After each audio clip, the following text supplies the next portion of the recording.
Ladies and gentlemen, welcome back to the channel once again. So today I'm going to be talking about the new 2025 DRZ 400. So most people want to get the DR because they want to go off-road. Most people in general, they admire the DRZ 400 for kind of its simplicity and easy maintenance and everything else like that, right? I think if you're solely going to do the dirt, it's a fine bike, but if you ever want to do stuff like me, like where I eventually want to do touring style stuff, then I don't necessarily know if that's the right bike for you.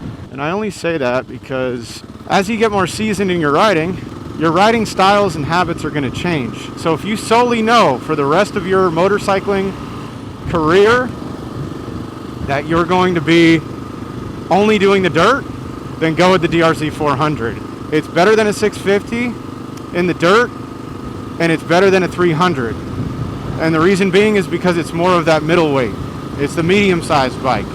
However, some things that are going to be a challenge for you is going to definitely be the seat height. Most of these guys on the DRZ 400 that I've seen and seen reviews on, they're all about 5'8", 5'7". And this bike has about a 36 to 37 inch seat height. I think it's 36.8 inches to be exact. You're gonna have to get used to an extremely tall bike. Now, the old version was the carbureted version. It has the suspension travel, very limited technology. So if you want cruise control and all the modern features that a regular bike is gonna have, as mentioned in other videos, it's not gonna have that. I can tell you that for me, simplicity is what I want. But every rider is different and their views on it are going to change, right? I don't know. I don't feel like the new upgraded version compensates for the price. I think solely they priced out that bike higher than what it should be, solely because of inflation and the fact that all manufacturers with automobiles are raising their prices nowadays. The bike used to be $69.99 plus tax, title, license, and you're buying a brand new, your overly priced markups through the dealerships, right? So you probably spend about 10 grand. Now with everything out the door, you're probably going to be spending close to 11, if not 12 grand out the door, brand new, on this brand new bike. Now they have added some new features, different ride modes, ABS, I believe they have, and then it's fuel injected. However, it's still limited to its 5-speed transmission. So you do not have the 6 gear like some of the modern dual sports, such as I believe the CRF 450L has, the CRF 300L has a 6 gear, KLX 300, and many more. So you have to kind of weigh that out. Is a 6 gear going to make or break you? In my opinion, the less gears, the better for me. But some people like really gung-ho on that 6 gear. So that is something that you're going to be sacrificing with getting an overpriced bike.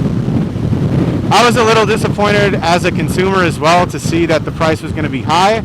I actually thought it was going to be 10 grand, similar to the 450L, but it surprised me that it was 9 grand, but I'm not surprised that it's overpriced. I knew that it wasn't going to be the price point that it used to be. There was no way in hell that it was going to stay that.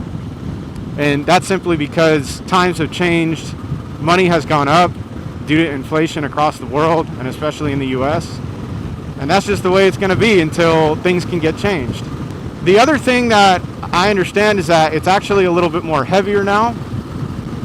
The old version was about 317 pounds. The new version's about 340 something pounds, which is equivalent to the wet weight on the Honda XR 650L. So for a 400cc bike, you're getting almost the same weight as the 650L. You might as well just get the 650L if you're solely going to do dirt, instead of going with the overly priced DRZ 400. However, it has just about the same amount of horsepower as the hitchhiker or camper there. It has the same amount of horsepower and torque down low as the KLR, which is what I'm driving, and it's lighter. However, it's not going to be good on the highways, and it's going to struggle. So that's just something for you guys to kind of keep in mind when you're shopping between different bikes out there, especially in the dual sport world. But if you're very gung-ho on, being a dirt rider, then I would say go with the DRZ 400 over everything, because the 300 you're going to want more power. The 650s are just heavier, whether you go with the DR 650 or the XR 650L. XR 650L is really, from my understanding, better in the dirt than it is on the street. The DR 650 is good on the street, however you're going to be vibrating a lot and it's not good for long commutes, and it's heavier. It's almost 370 pounds off-road. So if you just want something simply for off-roading, I would go with the DR 650, or I'm sorry, the DRZ 400. I'm interchanging them here. The added weight, the fuel injection, they put a gear shift indicator from my understanding and a few other modern features. That's great. I don't think it justifies the price. Maybe they could have raised it by $1,000, but definitely not $2,000. There has been some people that think that they'll make an adventure or rally version of it. It's very possible, just like the Honda 300L has. But yeah, I mean, that's just kind of like my 2 cents on that. The rest of the ride, we're just going to kind of cruise. All right, ladies and gentlemen, well, this is going to complete our ride for the day. Hope you enjoyed the content. Feel free to drop a like and a comment, and I will see you guys in the next video.